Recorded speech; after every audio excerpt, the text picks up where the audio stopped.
All right, thank you all for joining us. I see our attendees are starting to join the room now, so we'll give it another few seconds before we kick it off.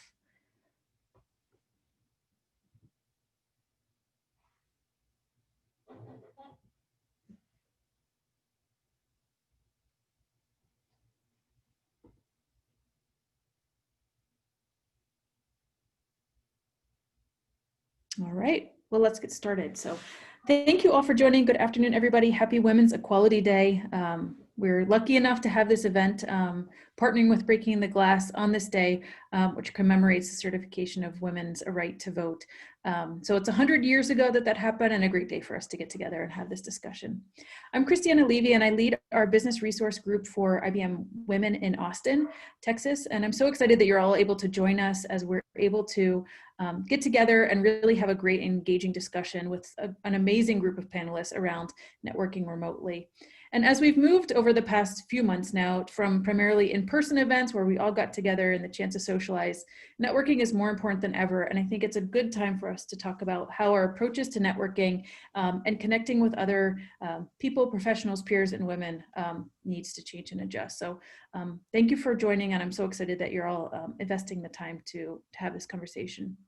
And today, the Women of IBM Austin, BRG, is partnering together with Breaking the Glass for this event. They've helped coordinate an amazing panel, as I mentioned. And I'm going to introduce Elizabeth Lamb. So she is also based here in Austin and leads the organization Breaking the Glass, which is a really amazing group as I found out about it. And their approach to look at how we tackle gender disparity, help women kind of break through that glass ceiling in the tech community through doing a variety of professional development programs, community programs, and working together with Women in Tech partnerships. So let me turn it over to Elizabeth. She's going to talk a little bit more about Breaking the Glass, their organization, and then we'll introduce our speakers. Thank you so much, Christina. Yeah, and what a lovely introduction. That was so fantastic. But yeah, thank you everyone for logging on. We're so excited to have you. Yeah, Breaking the Glass is a diversity and inclusion in women's career development initiative founded by Computer Futures. If you're unfamiliar with Computer Futures, they are a contract technical recruitment company that specializes in placing talent in Salesforce, mobile, your various software development languages, BI, and Adobe as well. When they were building the business in the United States, they wanted to make sure that they were doing something to tackle gender equity beyond making sure that their recruiters were checking their own biases. Also, you know, in an instance where a recruiter or a hiring manager might say, hey, we don't think they're a culture fit, maybe going back on them saying like, okay, like let's dive into that. You know, what does that mean? Do they not share your values, or do they just not look like the rest of your organization? So out of that concern was created Breaking the Glass, where we wanted to create spaces for our businesses, managers, candidates, and just the greater Austin area to come together and have these conversations. It started off very grassroots, but we've seen it grow over the years, and we're so excited to have done events with Retail Me Not, Visa, obviously IBM, Dell, and Walmart as well. So it's grown a lot, and we're so grateful for the program.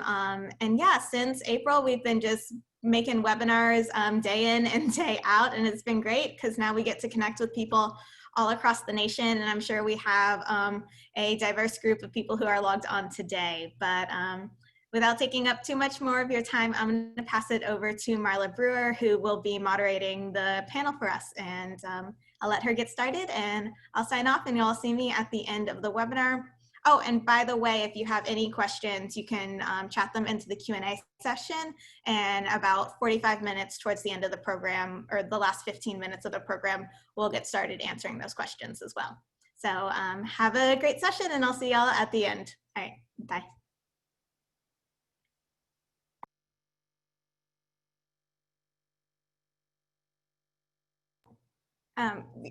Marla, does it look like you're frozen?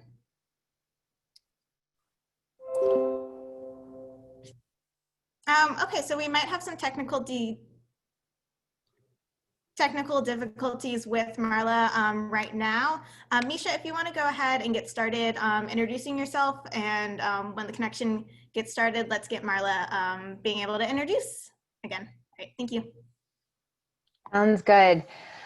Hi, everyone. I'm excited to be here today. My name is Misha Bartlett, and I've spent about a decade in B2B healthcare and tech sales, from every role from inside sales to being a closer to account management. And my experience in being successful in sales was a little bit of a roller coaster because I had switched industries a bunch of times, which meant, managers switching, roles switching. And I kind of came to this point where I realized that I wasn't going to be successful if I was, kind of operating under the way that other people were teaching me to operate, which was pretty much how they sold and were successful. And so I had to really develop my own unique way of selling, understand my balance, understand my style. And so I started helping other people kind of identify that tipping point for themselves in my career. And so just about 2 years ago, I left sales and started my own company, kind of taking on this new challenge of helping sales professionals, sales leaders, and female tech founders to kind of unlock the hidden potential within themselves as they're building their businesses and their teams, really focusing on mindset, emotional intelligence, sales strategy, and sales tactics. And at the same time that I decided to do that, I sold my house in the States and I moved to Europe. I moved to Italy. And so I had this extra challenge on top, which was, kind of developing a brand for myself, but pre-COVID, also trying to network remotely since most of my customers and clients are in the United States. And so I've had a lot of experience with remote networking over the past couple of years. So I'm really excited to dive into this today. Can y'all hear me okay now? Awesome. Okay. Sorry about that. Of course, the second I start speaking, everything crashes. Real quick, just to go back a second, appreciate you guys all having me today, and I'm really excited to be part of today's event. Thank you so much, Misha, for starting us off. Stephanie, would you like to go next? Sure. Absolutely. So thank you so much for having me. I'm super excited to be here. So my name is Stephanie Martinez James, and I currently am an executive account manager at Zentap. I was actually one of the founding members with the company, and we enable real estate businesses to thrive with software and data-driven content solutions. And most recently, I started my sales coaching business. So as far as online networking goes, to be completely honest, it is something that has been new to me. And it was really something that I had to force myself and push myself to get into, because I had this idea of helping other women, specifically women of color, and predominantly Latinas, of course, because I do resonate with them. We have that cultural connection. And I had a conversation a few months ago with somebody that told me that, how would you expect to help people if they don't know who you are? And that kind of like slapped me in the face, because I wasn't active on social media for years. I had a previous acting background, and when I quit that industry, the last thing I wanted to do was be on the internet. So long story short, 4 years into my sales career, I realized that I'm good at it, that it's really given me the ability to create my own future and help clients at the same time. So I started my business in the middle of COVID, and it's actually been really, really incredible to be able to network with so many incredible, ambitious women all over the nation. So I'm super excited to be here and just share my story and hopefully inspire someone out there that is thinking about networking, whether it's to grow in their career, or maybe just meet new people, or maybe even start their own business. So thank you so much for having me. Awesome. Thank you for that. And Rakhi? Well, hi, everyone. My name is Rakhi Voria. I manage a team that's responsible for the strategy, implementation, and revenue of the digital sales development function at IBM. So shout out to all the IBMers here today. But we have a few hundred sellers in my organization. They're responsible for client engagement, deal progression, and closure of select deals. I just joined IBM about a year and a half ago. I was previously at Microsoft, where I had spent the past 6.5 years across various roles in sales, business development, financing. In my last role there, I had helped them to build their digital sales team as the chief of staff to the corporate vice president for that organization. So I was one of the first employees on the team. We hired about 2,000 people in under 3 years. So was really massive growth. So I'm very passionate about sales and also getting more women into sales. I've published articles on this topic, I've spoken on it, and so I'm extra delighted to be on an all women in sales panel today, especially on Women's Equality Day, and look forward to sharing and learning across the next hour. I think about my own personal journey in life and in my career, and I firmly believe that relationships are the true currency. Every single opportunity that I've ever had, whether it was related to a scholarship or a job opportunity or promotion, whatever it might be, it was thanks to the support of somebody else who either opened a door for me or opened up my mind to consider something that might not have naturally been top of mind. So looking forward to sharing throughout the session today. Perfect. Thank you everyone for the introductions. I also wanted to mention, I'm also the IT Principal Recruitment Consultant at Computer Futures. So I love this event. I love when I can connect my candidates and clients to everything you guys are going to be talking about. Really excited about this one in particular, just because my networking strategy has always been through LinkedIn, email, referrals, basically anything where I don't have to pick up the phone and cold call someone and interrupt their day. So really excited to get kicked off with the first question. That would be, why does networking feel so overwhelming, and how can we shift our mindset around networking? Misha, do you want to take a stab at this one first? Yeah, absolutely. Networking, it's an interesting thing, because if we go back to our relationships when we're like in our teens and early 20s, we're not typically reaching out to a stranger and saying, hey, will you be my friend? Like, can we develop a relationship here? Usually it's out of convenience or by chance. You were on a team together, you were in a club together, you were in a class together, you ended up working at the same company together. There's some commonality that kind of brings you together, and it feels really natural. And so I think, from a networking perspective, there's a lot of uncomfortable feelings that can come up when we haven't gone through like a relationship building from scratch 101 kind of course. And so that's why some people feel unnatural in it. It can feel draining. There's the fear of rejection that every single person on this planet has. And so it's a new way to think about starting a relationship. And I think the second piece to it is it forces us to kind of take a look at ourselves and how we value ourselves, which can be a little bit intimidating and scary for some of us, when most of us at different points in our lives don't value ourselves, or we question the value that we offer. And so the way that I really like to start to think about it is just from a mindset perspective. So to shift that mindset, because in every single relationship you're in or you've ever been in, each person wants something out of that relationship. That's the reality, whether it's love, connection, fun, whatever it is. Each person is wanting something from that connection.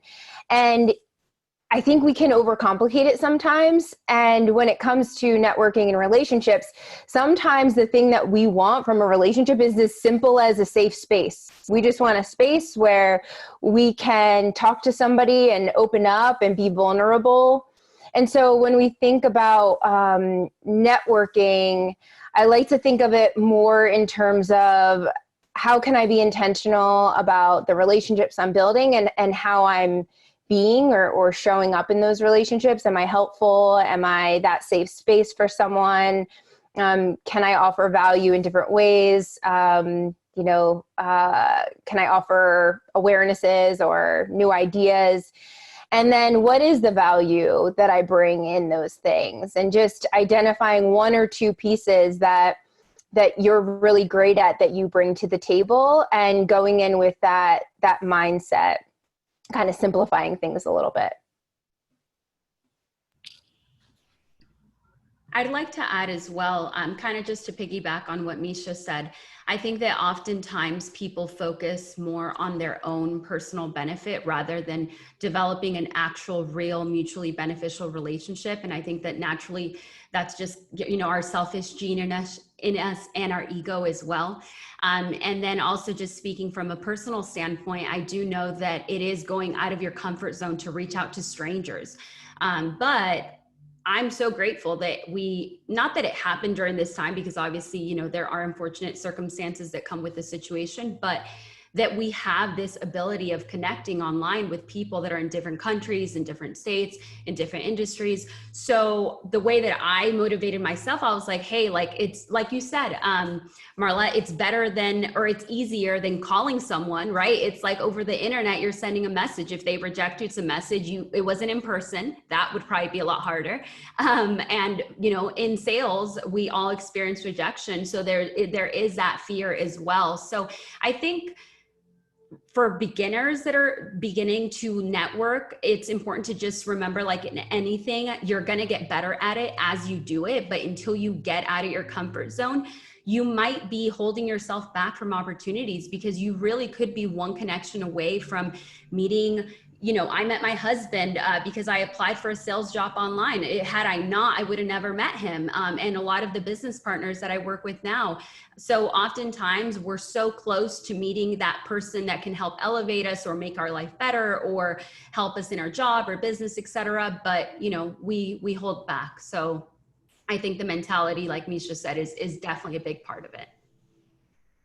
Yeah, and I think it's also unfortunate that networking oftentimes comes with a negative connotation, and it doesn't have to be a dirty word that's associated with sleaziness. And we've got to shift people's mindset about that too. I mean, I'm a big believer in the power of networking. I had shared earlier that it's really what has got me to where I am today. I mean, I love the phrase, your network is your net worth, because I've seen the impact of it in my own life and career. So I think we need to see more people proudly networking, proudly share a thing to want to build connections.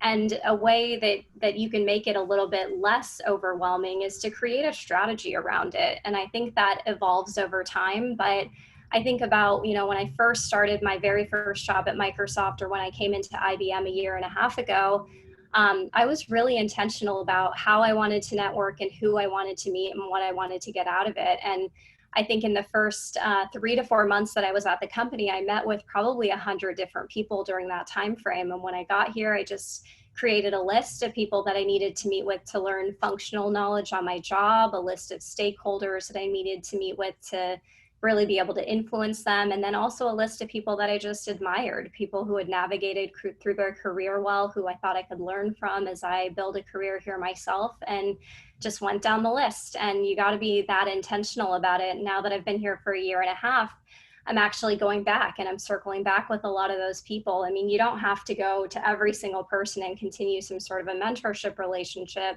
But for the ones that provided value that you could think you could have an ongoing relationship with, it's really important to kind of set yourself reminders to be able to keep up and continue those relationships. Great, thank you all. And Stephanie, I especially love that you met your husband that way. That's awesome. For the next question, right now, we don't have our traditional in-person networking events. So how can we move those connections into the virtual space? And what does that look like to start and build virtual relationships? Stephanie, do you want to get us started? Sure. So like Rakhi mentioned just now, it's so important to have intention with it. And I know that Misha mentioned this before as well. If you don't have your vision and your mission, written down, or a clear vision and mission, it's going to be hard to know what you even want out of this. Sometimes people feel the pressure of networking just because everyone else is doing it. So social media obviously is an incredible place. LinkedIn is an incredible place to network because I started posting on social media and that's how I ended up here, specifically on LinkedIn. So because we can't go and, meet traditionally like at these in-person events, I would really start with social media. I would start with LinkedIn because I do believe that on LinkedIn, people naturally were more receptive to what we all have to offer because we are already in that mind frame, that business mind frame. And at my day job at Zentap, that's something that I really help my clients understand because oftentimes what happens for businesses is that they're stuck in the old school ways of networking. Whether it's like, sending a text message or, calling them or like doing community events. But during times like this, you can't do that. So you have to force yourself to create a strategy, like Rakhi mentioned, have your vision, have your mission, have an intention of what you want to do, who you want to reach out to, and what will you have to offer, and what are you expecting in exchange as well. So I would say you don't want to wait for someone else to do it for you. You have to create the opportunity.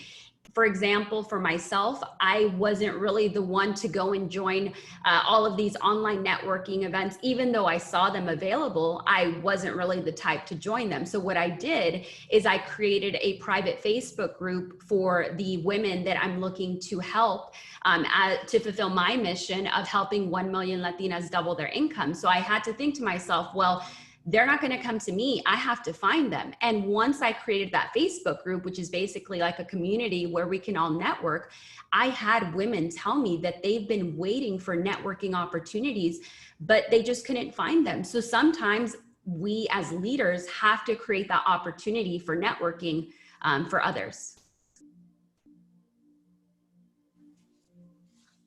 Yeah, absolutely. I have to echo that, Stephanie. There's so many really fantastic groups out there, especially since COVID has hit. And one of the things that I'm really intentional about is making sure that the networking communities that I'm in are very diverse. Of course, with the people that are in the community, but also with the areas of expertise and the skills and what I'm looking to learn. So as a coach, there's psychologists and coaching's rooted in positive psychology. So I'm a part of a lot of groups there, creative writing groups I'm a part of, female founder groups I'm a part of. So there's just so much opportunity, and it's as simple as jumping into the group and just starting to help people, answering questions, offering advice, being supportive. And once you start there, it just opens up the doors for you. You can easily, you're easily recognized by the organizers and the people that are in there every day. And that's how a lot of the really close relationships that I have now kind of started. Awesome, thank you. And Rakhi, we talked a bit about the value of internal networking and growing your peer network. Can you share a personal time peer networking has helped you grow your career? Absolutely. I think, people sometimes also make the mistake of thinking that networking is only valuable if you're connecting with somebody more senior than you, but that is definitely not the case. I think when it comes to networking, we should be meeting with people up and down and across. So people who are more senior than us, more junior than us, older than us, younger than us. There's a lot of value in cross-generation mentoring, for example, or networking. But to answer your question directly about an example where peer networking helped me was actually, it led me to my job at IBM. So as I mentioned, I was previously at Microsoft, had been there for years, was really not looking to make a move, frankly, but I was involved in an industry organization for leaders of digital sales professions. And so basically I was part of this executive forum representing Microsoft. And through that, I had met somebody who was the vice president of digital sales at IBM. So I use the word peer lightly. I mean, we were basically at peer companies representing similar functions within the industry. And he asked me if I would be interested in chatting about an opportunity within his organization. And you know, it's not something I would have naturally considered, frankly. I sort of always told myself if I was going to leave Microsoft, it would be to do something completely different, not just trade one big enterprise tech company for another. But as I mentioned earlier on, part of the beauty of networking is that you meet people who sometimes get you to consider things you wouldn't have naturally considered. And I figured it's always good to be open-minded, so ended up chatting with him as well as several other leaders of the company, and I was just totally blown away by the scope of the company, the passion for diversity and inclusion. It was a company whose values really aligned with my own, and one thing led to another, and here I am. So I think, you know, there's a lot of times where people are shy to reach out to others in different companies. But it's really important, I think, to keep your mind open and to be chatting with people in other parts of the business too.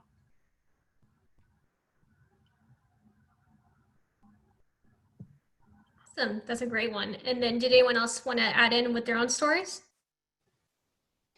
I was just going to bring up a story. I had a client that works at a really large company. They're at Walmart, and they were in a position where their boss was kind of preventing them from moving up in the company. They kind of hit this wall with their manager, and so they didn't want to leave the company.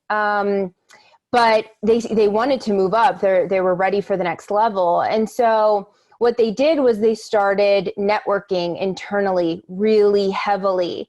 And that created influence from the top down, which then led within 6 months to them being put into a leadership role.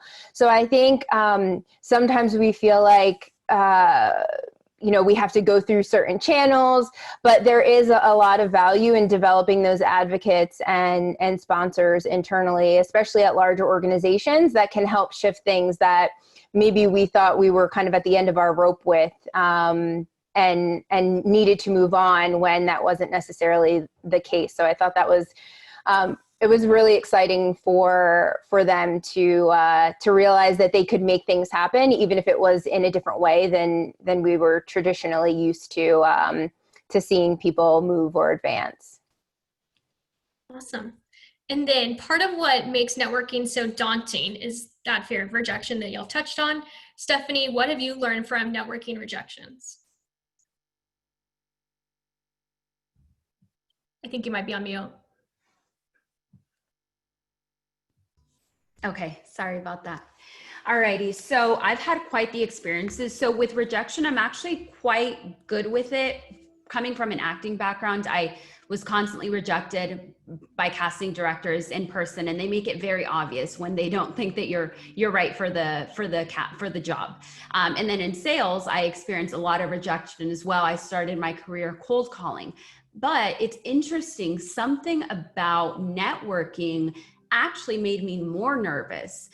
I don't know if it's because maybe I might have honestly just been putting my ego first and thinking of how it's going to be perceived, if they would think that I would be worthy maybe of a connection with them, especially when I reach out to people that are in more power, women that have achieved more than I have that little voice in my head that tells me that, well, what if they don't think that you have done enough to really be able to help you or welcome you into the community. So what I have learned is that just like sales, rejection is part of any type of interaction, no matter what it is for. And I think that it's important to just remain true to who you are, what you want, your vision, your mission, what you want to accomplish. And if it's the right relationship, it will work out. And if it's not, then it's probably better that they reject you. A story that I have here just recently that happened, I admired someone on social media just because she perceived to, and she is doing great things with her own business. And I reached out to her. I was super excited. And it may have just not been introduced the correct way. Our expectations, what we expected from each other, may have not been made clear. So she ended up at the end rejecting me, telling me that she didn't think that it would be a good fit for us to be connected. And it hurt a little bit, especially because I perceived her as someone that I could learn from and a mentor. But, you know, sometimes things like that happen. It doesn't mean that you have to have hard feelings against the person. It just means that they didn't see that you would be a fit in their, you know, community or business. And, you know, that's okay. I mean, we just have to move on. Just like sales, we move on. There will be more rejection, but there will also be more opportunity as well. So I think it's just important to remember what you want, know that every no gets you closer to a yes, and not be so hard on ourselves either when we do get rejected. Not think that it's something that you did, that maybe it just wasn't, you know, right timing or, you know, the right fit, and that's okay. Thank you. That's great advice. Misha, Rakhi, did y'all want to add anything else to that? No, I think that, you know, the only thing I'd add is just don't take it personally. I think, you know, typically when people are not as open to connecting with you, it's usually because they're busy or maybe they missed it. So it's really important for us to obviously follow up.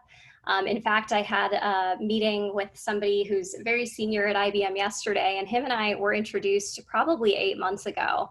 And it was right before the holidays, right before COVID. Somebody introduced us, suggested we had connected. He didn't respond. I reached out to his assistant. She didn't respond, and I kind of dropped it because you also don't want to be obnoxious. We finally ended up connecting yesterday because that same person reconnected us, and he actually had no idea. He completely missed the first email. His assistant had apparently moved to another role. It was just kind of a lost in translation situation. So I think it's important to not take it personally, always assume positive intent, follow up. And I recently heard a great thing from someone. They said, no, NO just stands for next opportunity. So don't be upset when you feel like you're hearing a no. It usually means there's something better down the line. Thank you. I love that positive spin. That's always a good way to look at it. And Misha, have you been on the other side of the rejection where you actually had to decline a networking opportunity? And if so, how did you handle that? Yeah, as Stephanie was going through that story, and I don't know the exact details of what happened, but I recently had a similar situation to that where somebody had reached out to me and wanted to connect, which I love taking those calls and having those conversations, but they had asked me to help them build a similar business to what I've built. And they came with, you know, what they needed and how much time they were asking of me.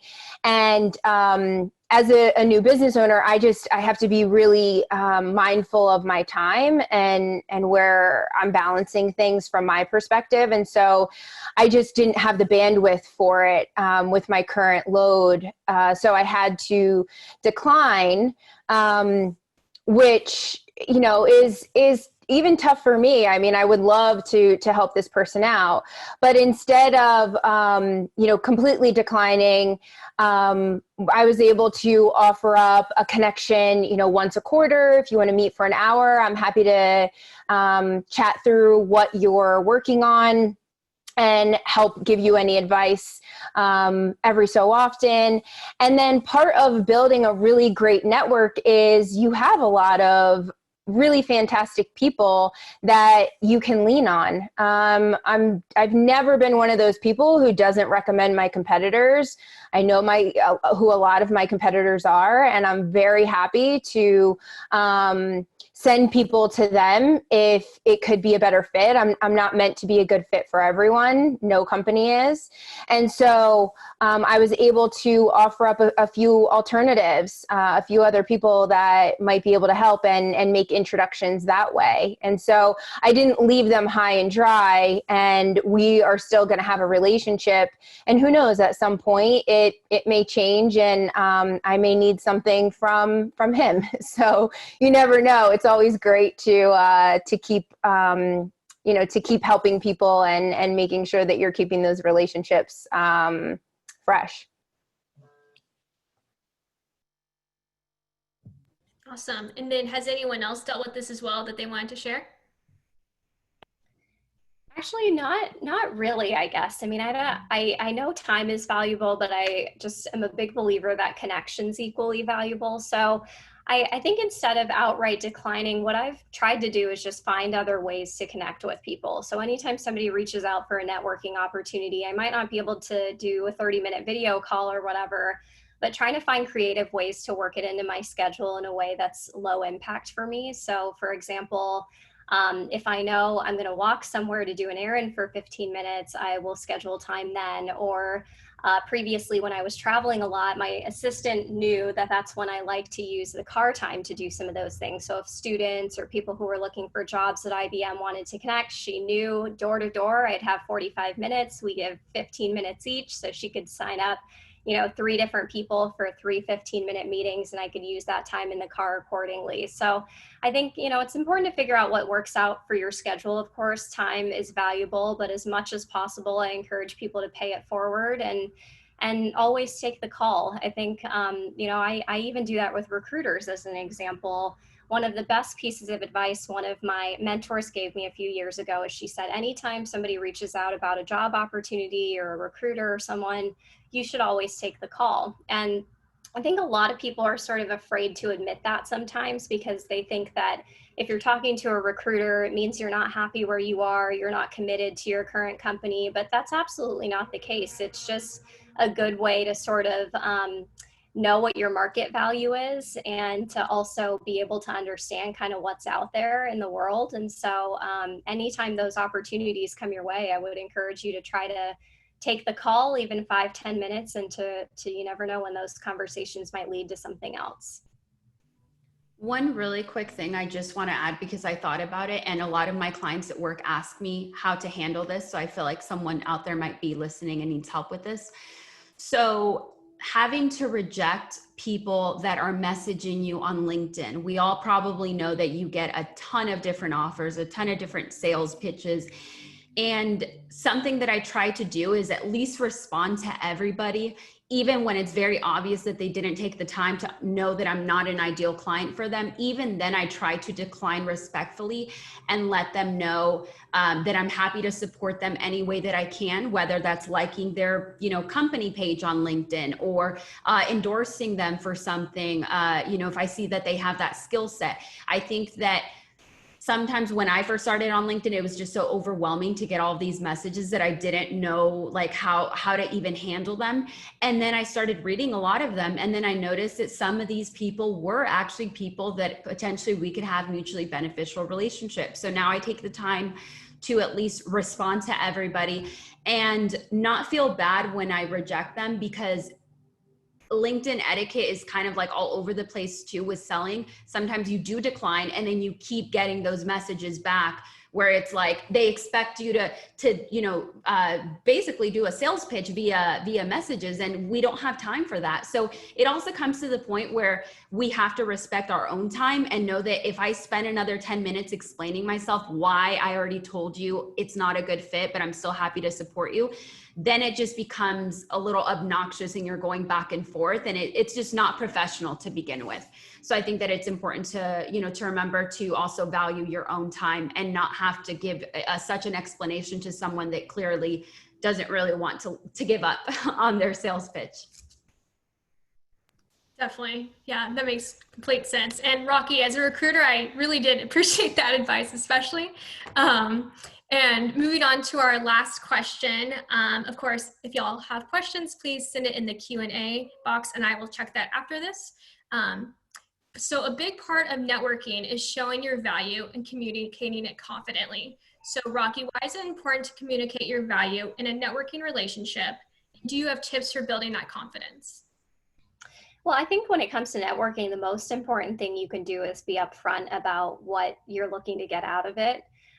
So many times people send kind of generic messages, and it's okay if you don't know exactly what you want to get out of it, but you can't really reach out to somebody without being somewhat clear about where you want the conversation to go. And it's okay if that changes over time. But when I reach out to someone, I usually specify that in the message that I send them. And then when we get on the call, I take control of the conversation and I say, thank you so much for your time.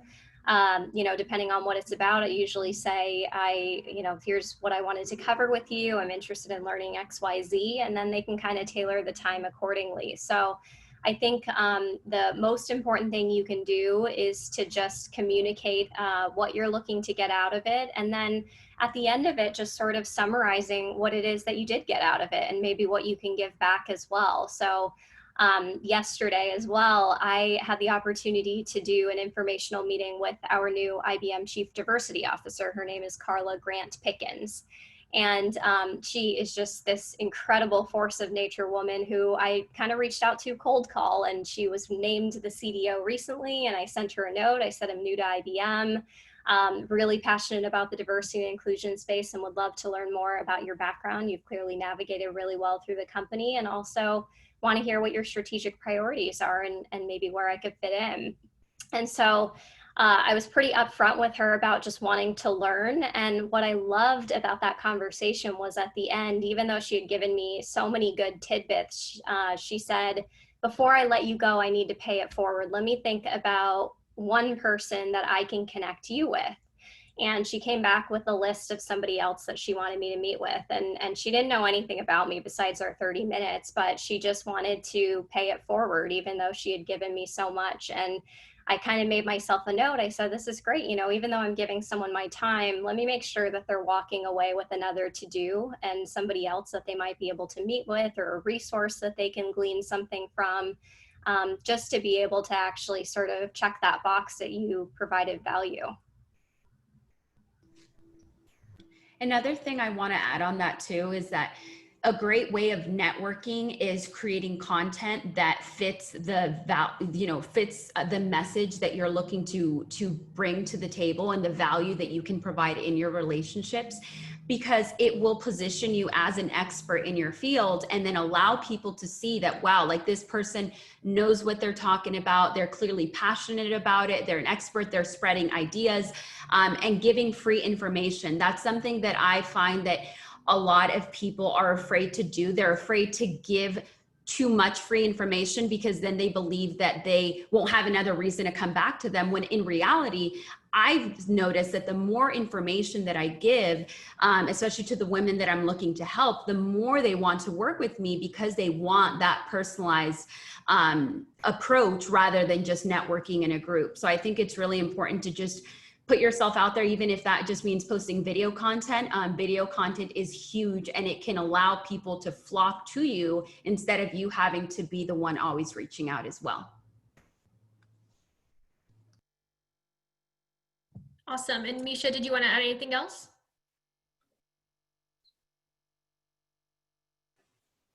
No, I think that Rakhi and Stephanie really nailed it. Perfect.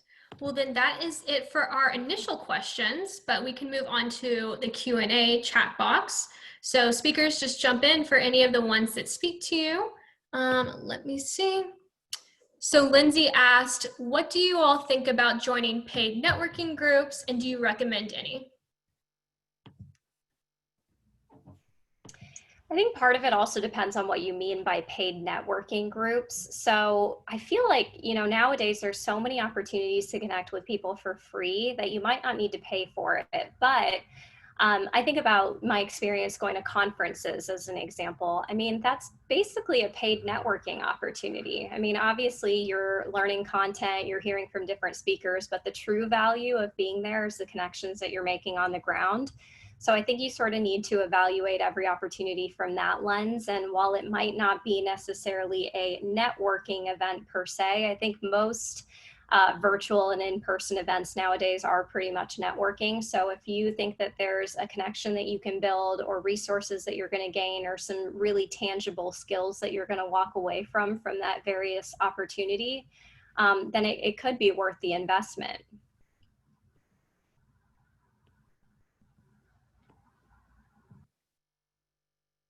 Perfect. And then did y'all want to add anything else?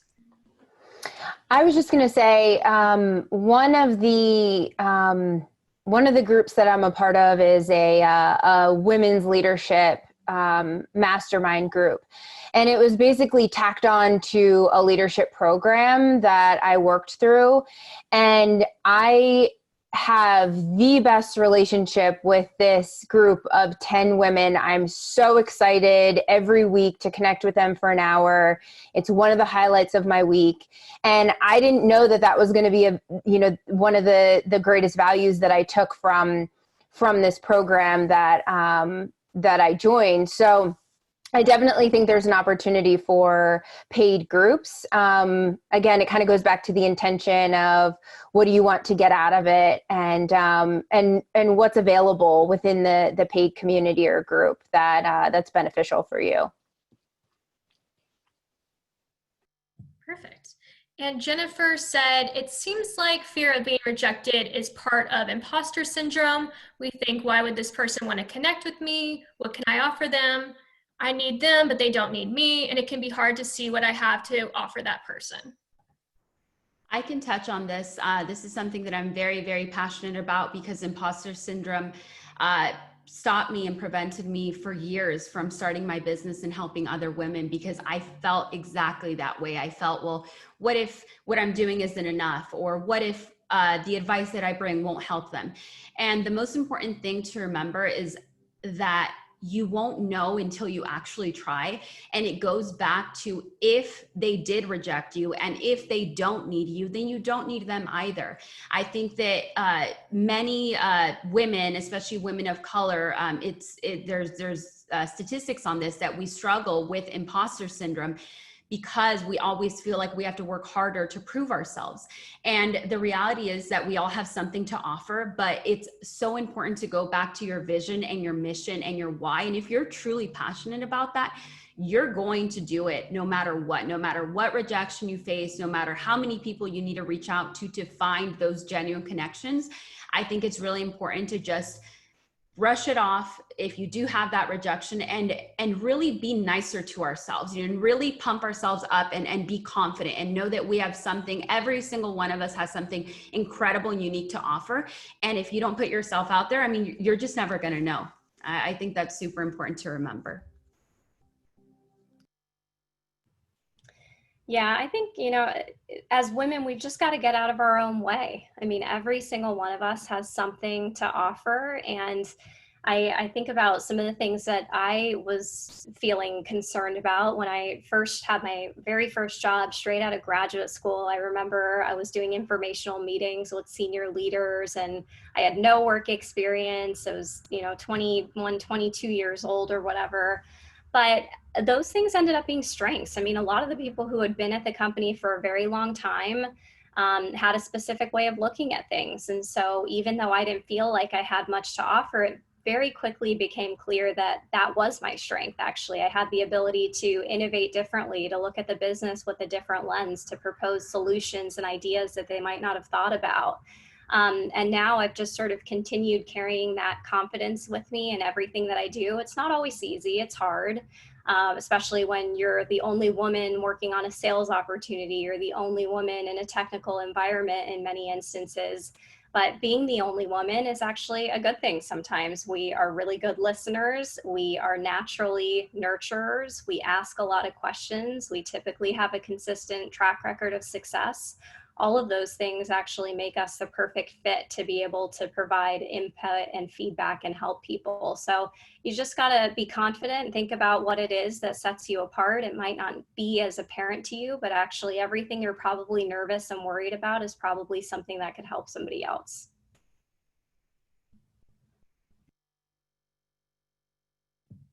I love that. Thank you. And Carmen asked, how do you all believe we can network honestly, authentically, and maintain those connections long term? Misha, do you want to take this one? Yeah, I think from what Stephanie and Rakhi just said, I really believe it starts with us. It starts with you valuing yourself first, because as soon as you value yourself, and it's not that you don't care what other people think. I think that's kind of a crock, the whole I don't care what other people think. It's just not possible. We're human beings. But it's more knowing, like I mentioned earlier, even if I'm just a sounding board, I'm a safe space, I am open to providing constructive feedback to people. These are all things that we don't realize that a lot of people struggle to have relationships where they have those things in their lives. And so, we don't need to overcomplicate the value that we bring either, right? Like, we don't need to have PhDs and be the CEOs of Fortune 10 companies in order to be valuable. We all provide value.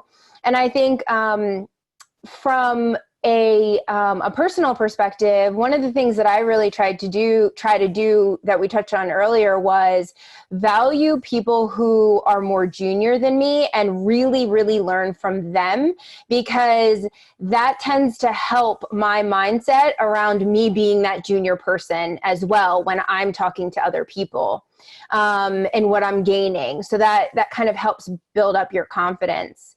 And then from a consistency standpoint, I am the type of person who lives by their calendar. If you have like an organization system that you love, I will schedule into my calendar or into my CRM to remind myself, here's your hour block. These are the people that you connected with last quarter. These are the people that you want to connect with again, because otherwise we can get so caught up in our lives that all of a sudden, I can't believe it's September next week. And so here we are, and I haven't talked to somebody that I really value and appreciate in a year, and I'm needing to reach out to them. So some of those consistency pieces or organization pieces really help me to make sure that I'm staying on top of everything amongst, the many other things that we have going on in our lives.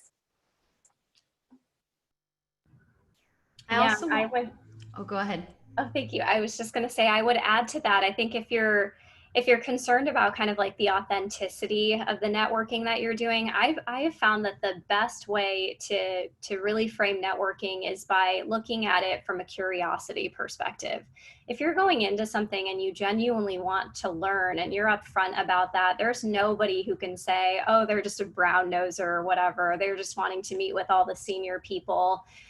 Yeah, maybe you're trying to meet with the senior people, but it's for a reason. It's so that you can learn from their experiences, and being really clear and open about that is important. And as Misha said, and as we had mentioned earlier, that's why it's so important to showcase that you want to learn from different types of people. It's not just the most senior leaders of the company, but it is people below you, or maybe people who have been around for a long time who can offer a different perspective. So don't worry about kind of the perception of networking. If you're genuine and authentic about wanting to use it as an opportunity to better yourself and to learn, then there's nobody who can take that away from you.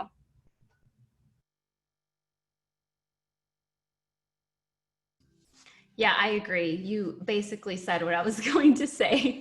I think it's so important just to be honest, be so honest. If you don't know something about a certain topic or a certain industry, or you're looking up to this person as a mentor or potential business partner, whatever it is, I think it's really, really important to be honest and not try to be something that you're not, because of the pressure that social media does naturally just put on us and on our mindset that we all have to be, so, and one thing too, I'll go back. Success is not measured by what other people define success as. I think that we all have probably been successful in many different things. So you don't have to be a CEO, like Misha mentioned before.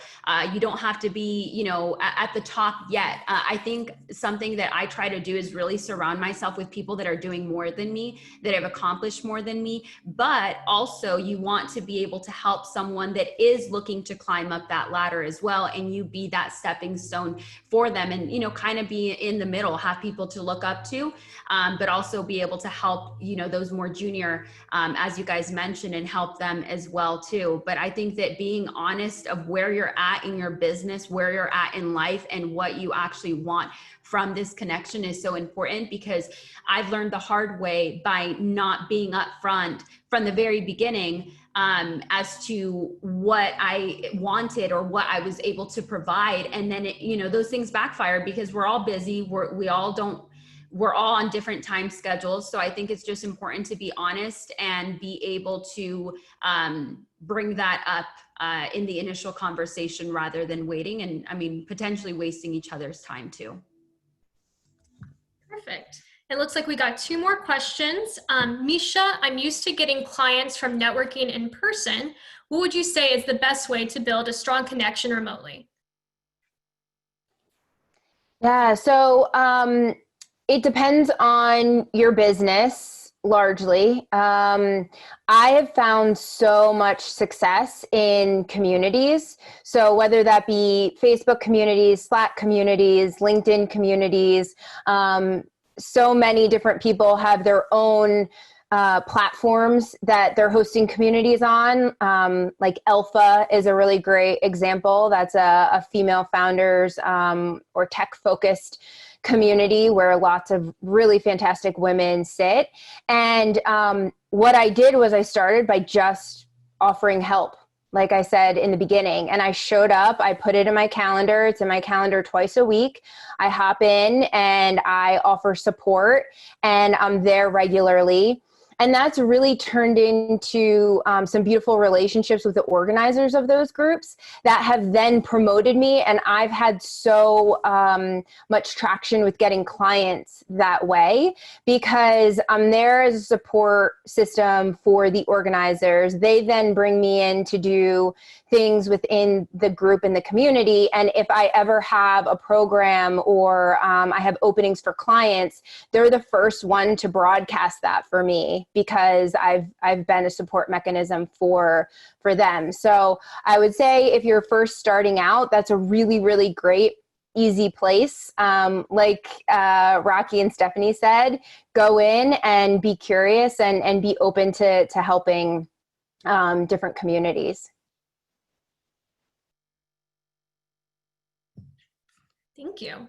And for our final question, how can you network in a short period of time?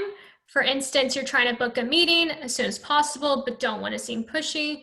I genuinely want to get to know the person I'm selling to and not just see them as a sale.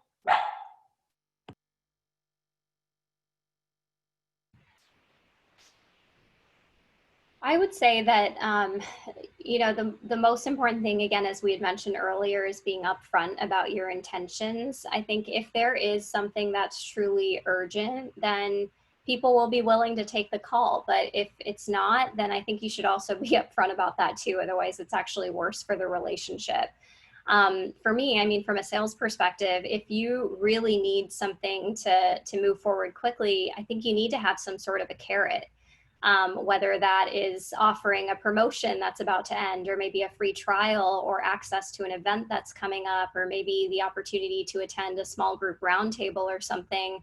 The only time I think it's okay to be urgent about wanting time with somebody is when there's a reason for it, and you maybe have something that can kind of entice them.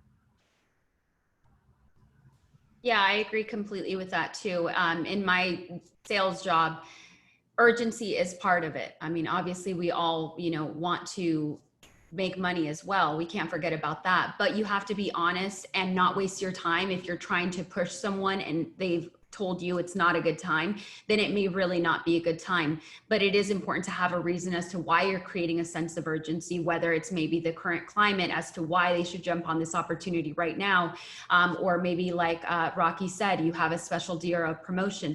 But just to want to book it just because you want to get the sale fast, unfortunately, it's not enough nowadays because everyone's getting sales calls left and right. It has to be genuine, and you have to have supporting data to back that urgency up.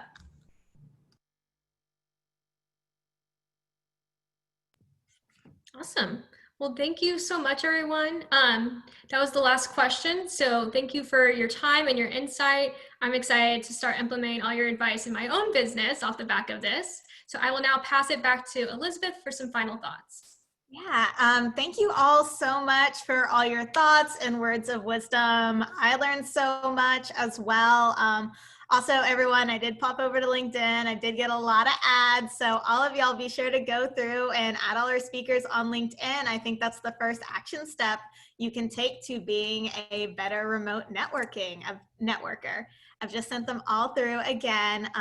But yeah, again, thank you so much for logging on during, your lunch hour or the middle of the day, in the middle of the week. We really appreciate it. And thank you so much for having us. We are sending a short survey at the end of the webinar. We'd love for all of y'all to fill it out. And Christina, if you don't have anything else to add, we're happy to, wrap everything up, but I'll let you take it from here. Nope, I think we're good. So thank you again to all of our panelists. Thank you to you, Elizabeth, for coordinating with the panelists and getting this great group together. I really appreciate meeting everybody, and hope you have a good rest of your day. Fantastic. All right. Just going to give a quick round of applause to our speakers because I miss doing those in person. All right. Y'all all have a great afternoon. Bye. Thanks.